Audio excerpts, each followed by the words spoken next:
regional prosperity. Natural resources like air and water don't recognize jurisdictional boundaries. We do a better job of protecting the environment when we work together on a regional scale. Our land use and planning decisions have a direct impact on the natural environment, with strong links between development patterns, environmental quality, and public health. Good environmental stewardship requires us to be very intentional in our planning, with clear strategies, comprehensive data, and easy-to-use tools to inform wise decisions and good public policy. We've made many region-wide improvements over the years, expanding our Metro Green system of trails and greenways, implementing best practice in water quality and stormwater management, managing air pollution levels, and increasing recycling options. But there is much more work to be done. We're going to take a closer look at the 3 key regional strategies for environmental improvements: technical tools provided by the National Resource Inventory, community partnerships and voluntary actions to protect air quality, and efforts to reduce the amount of solid waste going into landfills, all of which are key milestones on the path to a healthier environment. So where are we heading? Let's find out. The Kansas City region has an abundance of natural resources: rivers and streams, prairie grasslands and rolling hills, forests and wetlands. Preserving and protecting our green infrastructure is a high priority, but so is economic development. How do we balance the two? MARC provides planning tools that help city and county officials make strategic, well-informed decisions, using data to evaluate current conditions and compare different scenarios. MARC's Natural Resources Inventory, or NRI, categorizes the current land cover on every square foot of the region, showing forests, farmland, water, buildings, impervious surfaces, and more. The data is displayed in a highly visual way, not just lines on a map that show streets and boundaries, but layer upon layer, depicting natural systems that aren't defined by artificial boundaries. Inserting the NRI data into computer modeling software helps planners weigh the environmental and economic impacts of various projects. It puts a dollar value on natural resources, quantifying the benefits of green infrastructure that can trap carbon dioxide, help prevent flooding, and keep energy costs down. Together, these tools provide a powerful strategic framework to manage decisions about where to focus conservation and restoration efforts, or how to better incorporate green features into development, not just on a broad regional scale, but at specific sites. Along the Blue River, for example, community partners have used natural resource data to identify the best locations for urban agriculture and wetlands restoration.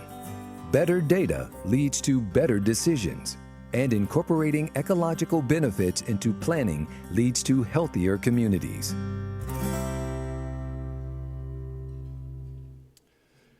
For more than 10 years, the Clean Air Action Plan has guided our efforts to improve air quality in the Kansas City region.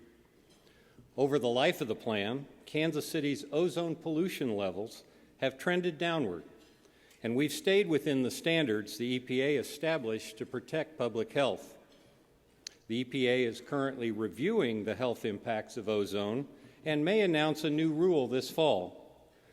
With a lower standard, it's likely Kansas City will fall out of compliance, which would trigger a multi-year process to further reduce ozone pollution. With the Clean Air Action Plan, we have a strong foundation in place to continue to work towards cleaner, healthier air. Working with community partners, we're using several strategies to help manage ozone pollution, including large-scale efforts to reduce diesel emissions, encouraging individual actions like walking, biking, or riding the bus as an alternative to driving, using native landscaping and streetscape designs that limit the heat island effect and reduce energy demands, and promoting green building concepts for homes and businesses.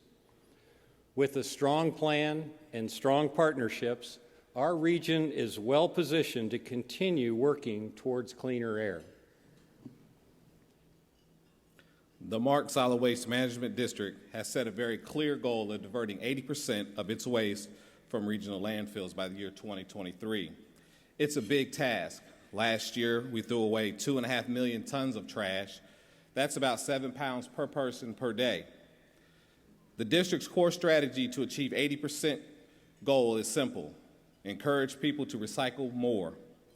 The cornerstone of this strategy are access, education, and innovation. The district is working to increase access to curbside and drop-off recycling services, helping people learn what can be recycled and where through the Recycle Spot website, and providing grants to support innovative solutions for hard-to-recycle items such as glass, mattresses, and building materials. Recycling more conserves natural resources, but it goes well beyond that. Recycling can create jobs, expand businesses, and strengthen the economy. It's a big part of our overall strategy of environmental stewardship. These strategies for environmental stewardship are supported by comprehensive public education programs, regional partnerships, and best practices that have achieved many real results. For instance, stream setback policies that have helped to protect 90,000 acres of land, more than 300 miles of completed trails and greenways on the Metro Green system, safe disposal of more than 6 million pounds of household hazardous waste, and improved solar permitting practices in 21 communities across the region. These strategies are enabled by policies and actions at the local government level, which leads us to the third milestone on our regional roadmap: enhancing government effectiveness through cooperative services and shared resources. Some of the longtime cornerstones of local government shared services are so established in the Kansas City region that we don't really think of them as shared services anymore. Regional assets like 911, MARC's Government Training Institute, Regional Purchasing Cooperative. Through these and through many other collaborative efforts, we've achieved considerable savings and accomplished much more than any one city could ever do alone.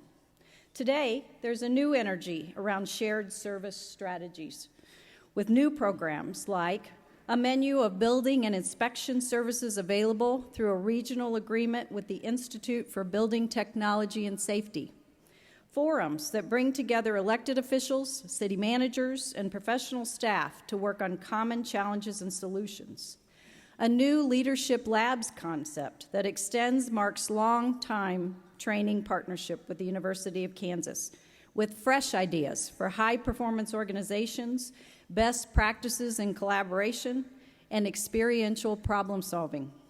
And we're exploring possibilities for even more cooperative approaches for local governments, such as shared IT support services, cybersecurity, job recruitment, data collection, and fleet management and maintenance.